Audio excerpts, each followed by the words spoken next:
Assalamualaikum warahmatullahi wabarakatuh. Kembali lagi dengan saya Dr. Mirza. Oke, hari ini aku mau membahas tentang anak autis. Apakah ada harapan? Ya.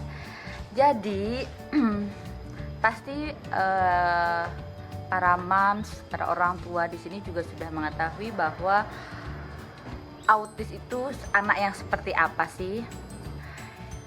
Jadi autis itu adalah suatu momok bagi para orang tua.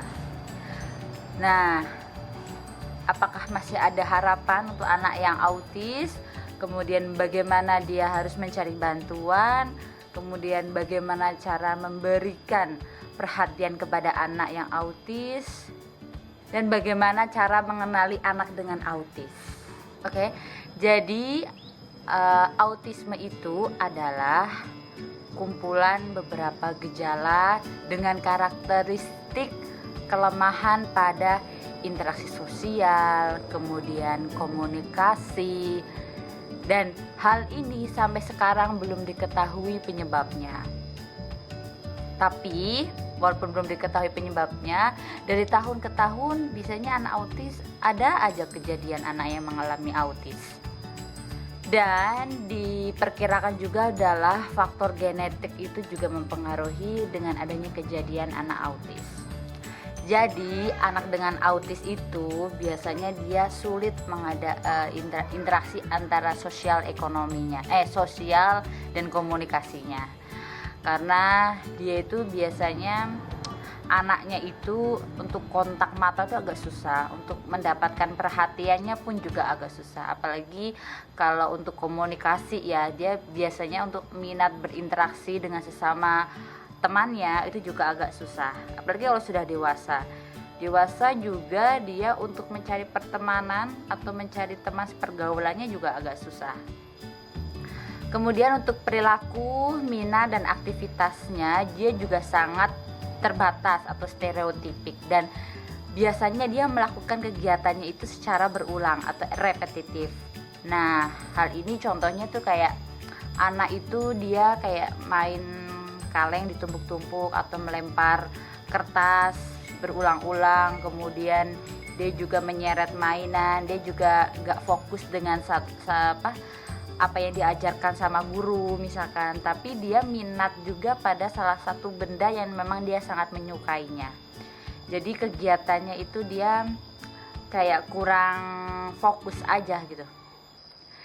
Jadi ada beberapa red flag atau tanda bahaya pada anak yang autis. Contohnya, satu adalah tidak ada babbling atau ocehan, tidak menunjuk. Kemudian dia juga tidak memberikan raut wajah yang seperti pada anak lainnya itu pada usia 6 bulan.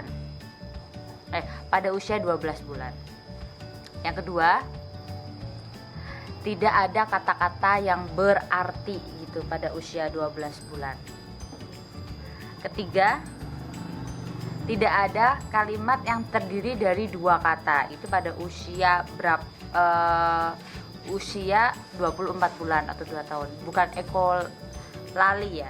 Ekolali itu kayak kita ngomong anak itu juga menirukan, itu namanya ekolali. Tapi kalau anak-anak yang red flag yang tanda yang ketiga yang berbahaya itu dia beneran nggak mengatakan kalimat, minimal 2 kata lah itu pada usia 24 bulan atau 2 tahun. Dan yang keempat, tidak ada kemampuan untuk berbahasa, kemudian berkomunikasi, kemampuan sosial dengan siapapun. Dan yang terakhir adalah anak itu tidak mau menoleh ketika dipanggil. Itu pada usia 6 bulan sampai 1 tahun. Jika anak tersebut menderita autis atau ada tanda-tanda bahaya yang tadi red flag autis itu, harus segera konsultasi ke dokter anak pada usia 9 bulan, kemudian pada usia 18 bulan dan usia 30 bulan. Karena itu juga butuh terapi. Di tata laksana pada pasien yang terkena autis itu segera dikonsultasi pada ahlinya. Contohnya ke dokter anak, dokter saraf, kemudian dokter rehabilitasi medis kayak gitu. Karena apa?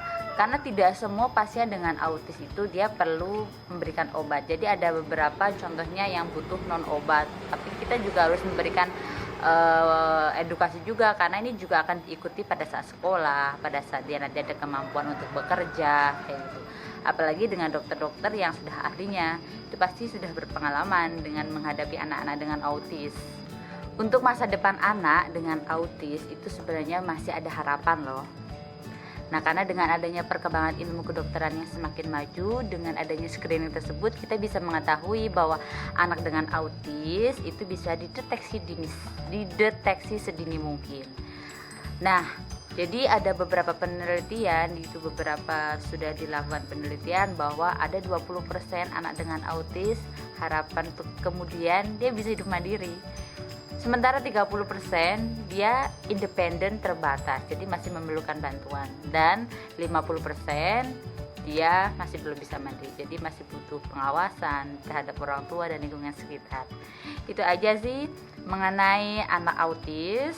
Masih ada harapan apa enggak? Masih.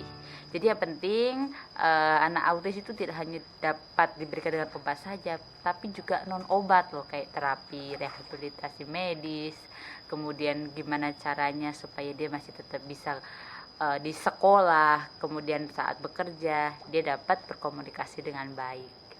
Semoga ilmu ini apa yang saya ceritakan ini bermanfaat buat kalian, dan jangan menyerah ya, semoga membantu.